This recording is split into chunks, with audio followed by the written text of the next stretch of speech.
आहे की ठाणे आणि कल्याणच्या दोन्ही उमेदवारांनी भेट घेतला म्हणजे राष्ट्रवादी काँग्रेसचा मी इथला एक अत्यंत जुना कार्यकर्ता आहे.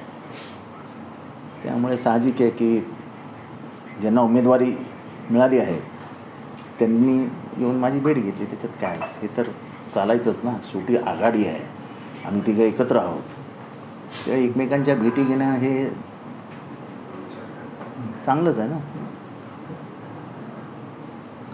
सर, कल्याणमधला उमेदवार जो आहे देवेंद्र फडणवीस यांनी डिक्लेअर केलं, कसं होतं?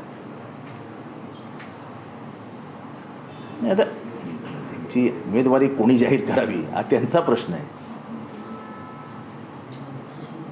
की देवेंद्र फडणवीसांनी जाहीर करावी का ती स्वतः मुख्यमंत्र्यांनी जाहीर करावी.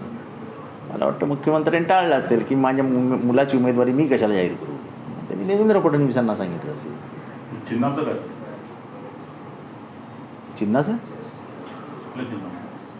धनुष्यबाण. मला माहीत नाही ते कमळावर लढते. सर, खासदार श्रीकांत शिंदे यांना भारतीय जनता पार्टीकडनं मोठ्या प्रमाणात कल्याणमध्ये विरोध होत आहे. याचा फायदा संपूर्णपणे महाविकास आघाडीच्या उमेदवारांना होईल का?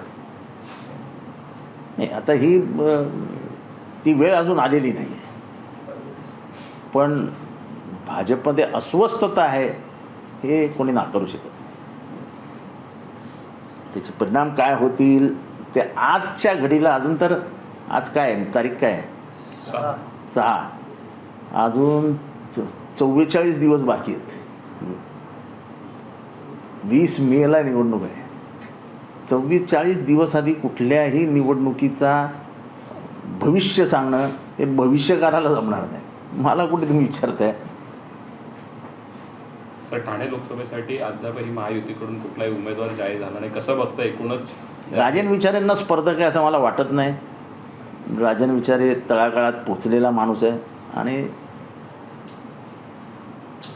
तो म्हणजे त्यांचं नेटवर्क चांगलं आहे असं मी वैयक्तिकरित्या अनुभवतो आहे. त्यांनी प्रचारालाही सुरुवात केली आहे, त्यांच्या मीटिंग्सही झाल्या आहेत आणि त्यांनी ऑलरेडी प्रचारामध्ये खूप आघाडी घेतलेली आहे. त्याच्यामुळे त्यांनी कुठलाही उमेदवार दिला तर त्याला ठाणे आता परत मिळवणं हे अवघडच जाईल. आणि त्याचबरोबर एक जी सहानुभूतीची लाट आहे ती राजन विचारेंबरोबर आहे हे मी एक कार्यकर्ता म्हणून सांगतो. जी उद्धव ठाकरेंच्या बाबतीत जी सहानुभूती आहे ती ठाण्यामध्ये संपूर्णपणे शिवसेना उद्धव ठाकरेंकडे जाईल असं मला दिसतं. इथे ठाणे आणि कल्याण लोकसभेच्या दोन्ही उमेदवारांना भेट झाली, चर्चा होती. कशा प्रकारची ही चर्चा होती आणि लोकसभेला कशा प्रकारे फायदा होणार आहे? आता कोणी आलं तर मला सांगणारच ना, काय काय माझ्याशी बोलणारच. त्याच्यात काय मोठं आहे. चर्चा आतमध्ये आमच्या चौघांची झाली ती मी काय जाहीर महाराष्ट्राला सांगू? एबीपी माझा, उघडा डोळे बघा नीट.